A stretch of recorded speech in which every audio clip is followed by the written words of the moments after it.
अगला आपके पास है domain and range.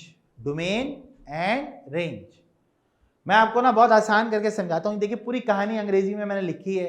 Late R be a binary relation from set A to B. मैंने कहा ठीक है, the domain of R denoted by dom of R is the set of first component of all the ordered pair of R. मैं आपको आसान उर्दू में समझाता हूं कि ये होगा क्या। सही है, हाँ वेरी गुड। आपके पास एक ऑर्डर्ड पेयर लिखा हुआ है, सही है, ये लिखा हुआ है मिसाल के तौर पर, ये रिलेशन लिखा हुआ है। इसमें जितने भी पहले नंबर है ना 1 2 3, ये सारे के सारे क्या कहलाते हैं? डोमेन कहलाते हैं। डोमेन बोले तो x। और जितने दूसरे वाले नंबर है ना 4 हो गया, 5 हो गया, 6 हो गया, ये सब क्या कहलाते हैं? रेंज कहलाते हैं।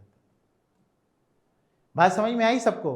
Domain is the first number and range is the second number. बस डोमेन x को कहते हैं, रेंज y को कहते हैं। ये याद रखोगे बेटा, बाकी आगे जाके बहुत काम आता है। डोमेन क्या होता है? Domain is the first number and range is the second number. किसके अंदर सर? रिलेशन के अंदर। जो आर का आपने ऑर्डर्ड पेयर का जो कंपोनेंट बनाया होगा उसके अंदर जो पहला नंबर होगा ऑर्डर्ड पेयर में वो x होगा, जो दूसरा नंबर होगा वो क्या होगा? y होगा। डोमेन x को कहते हैं, रेंज किसको कहते हैं बच्चों? y को कहते हैं।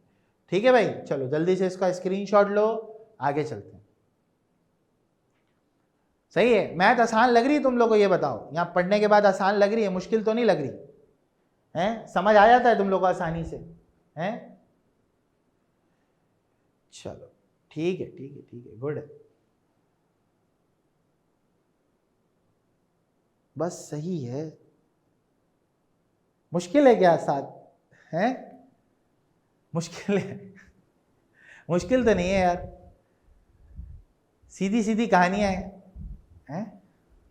कहानी तो सीधी सीधी आती है सब, है ना? चल ठीक है, सही है। स्कूल स्टार्ट नहीं होना है अभी आप लोगों का?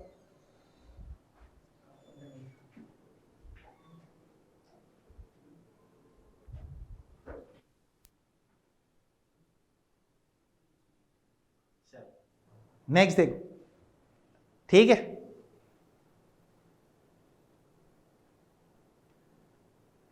चलो भाई, एक सवाल है हमारे पास। एक रिलेशन आपको दिया हुआ है और वो आपसे कह रहा है रेंज मालूम करो अगर डोमेन यहाँ पे दी हुई है। अच्छा, ये इसको अगर वो डोमेन बोल रहा है तो ये किसकी वैल्यू होगी भाई? एक्स की होगी, वाई की होगी? हसन अली, डोमेन जो है ना वो एक्स की वैल्यू होती है। ऑर्डर्ड पेयर में जो पहला नंबर होता है वो एक्स होता है, जो दूसरा नंबर होता है वो क्या होता है? वाई होता है। ठीक है, चलो भाई, ये किसकी वैल्यू होगी भाई? एक्स की वैल्यू होगी। तो यहाँ पे x जितने दिए हुए ना वो यहाँ पे पुट करोगे आप। y इज इक्वल टू कितना दिया हुआ है? 2x plus 5। x की पहली वैल्यू पुट करो, 2 पुट करोगे, माइनस 2 पुट करोगे तो माइनस का 4 और प्लस का 5, कितनी वैल्यू आ गई y की? 1 आ गई। तो ये रेंज की पहली वैल्यू आ गई 1। इसी तरह -1 पुट करो, 2 -1 प्लस 5, वैल्यू कितनी आ गई? 3 आ गई। सही है भाई। इसी तरीके से आपने यहाँ पे 0 पुट किया, 2 इंटू 0 प्लस का 5, तो वैल्यू आ गई 5। तो रेंज के अंदर पहला क्या हो गया आपके पास? 1, दूसरा क्या हो गया? 3, तीसरा क्या हो गया? 5। चलो भाई बाकी निकालो, देखो क्या आंसर आ रहा है, जल्दी जल्दी बाकी की दो वैल्यूज पुट करो, 1 पुट करो, 2 पुट करो, ताकि ये सेट कंप्लीट हो जाए तुम्हारे पास। चलो बाकी लोगों ने कर ली है। क्या आंसर आ रहा है बेटा? 7 और 9 आ रहा है। ये आपके पास आ गई रेंज। अगले वाले में बोल रहा है डोमेन बताइए, मतलब एक्स बताइए, जबकि रेंज आपकी ये दी हुई है। तो अब आप क्या करेंगे? पहले आप ये करेंगे कि आप यहां से जो इक्वेशन आपको दी हुई है ना, इसमें से एक्स को अलग कर लेंगे। कैसे अलग होगा? ये इधर गया, इक्वल टू 2x, एक्स की वैल्यू आ गई y माइनस 5/2। अब यहां पे जितने y दिए हुए ना उनको बारी बारी रख लेंगे। ये तो y हैं सारे, ठीक है ना? पहला y रखो, कितना है भाई? 11, 11 माइनस 5 डिवाइड बाई 2, तो 6 हो गया, 6 में से 2 डिवाइड करोगे 3 आ गया। सही है बच्चों। दूसरा क्या होगा? 13 रखोगे, 13 माइनस 5 डिवाइड बाई 2, 8 हो गया, 8 को 2 से डिवाइड करेंगे तो वैल्यू आ गई 4। तो डोमेन के लिए क्या होगा?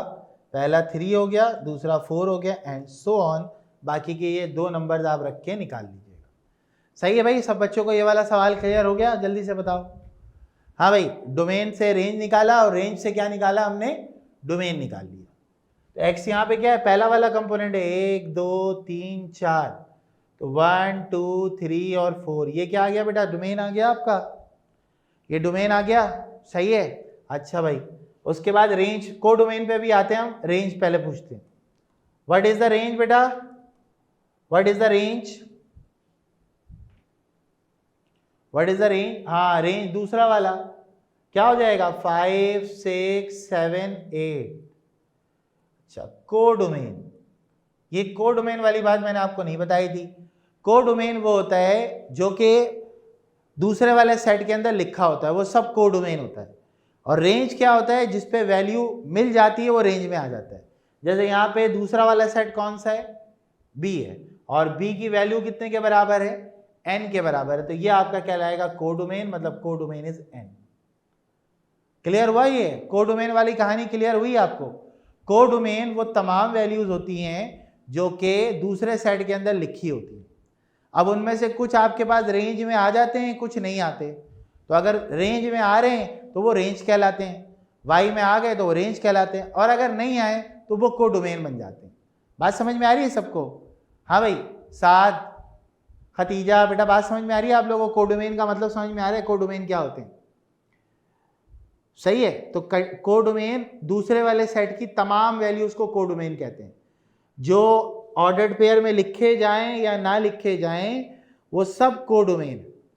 सही है। जैसे मैं आपको एक एग्जांपल देके समझाता हूं। देखिए, मैंने बनाया 1 2 3 4, यहां बनाया 1 2 3 4 5, ये ए हो गया, ये बी हो गया। आपने कहा ये और लास्ट वाले को भी यहीं से मिला दिया, मिसाल के तौर पर।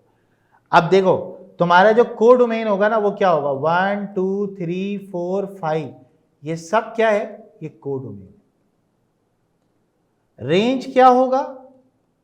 जिन पे एरो लग गया 1 2 3 और 4। समझ गए? अब्दुल मुईद, अयान, ये बहुत बच्चों को समझ में नहीं आता, ये इसीलिए बहुत आसान से मैंने करके समझाया आपको कि देखिए, जो दूसरे सेट के अंदर जितना कुछ लिखा होता है ना, वो सब कोडोमेन होता है। और जिन पे आपकी मैपिंग हो जाती है, मतलब जिन पे आंसर आ जाता है, वो क्या कहलाता है? रेंज कहलाता है। ठीक है बच्चों, क्लियर है? आगे चलें? चलो नोट कर लो इसको। अच्छा, और बोले F2 और F6 की F4 की वैल्यू बता दें। हाँ भाई, F2 की कितनी वैल्यू है? ये लिखी हुई है ना, 2 वाले 2 6 है, F2 2 6 हो गया। और इसी तरह F4 क्या होगा? F4 क्या होगा? 4,8 हो गया। तो ये तुम्हारा जवाब आ गया। सही है बच्चों? क्लियर है भाई सारे? हाँ भाई शहजादो, सबको बात समझ में आ गई? जल्दी से बताओ। F2 इज इक्वल टू 4 और F4 इज इक्वल टू 8, मतलब ये लिखकर दिखाना था आपने। सही है? आप इसको यूं भी लिख सकते थे, अगर आप इस तरह नहीं लिखना चाह रहे तो F2 इज इक्वल टू 6 हो जाएगा और F4 इज इक्वल टू 8 हो जाएगा। ठीक है, इस तरह ना लिखो, किताब में भी ऐसे ही लिखा हुआ है शायद।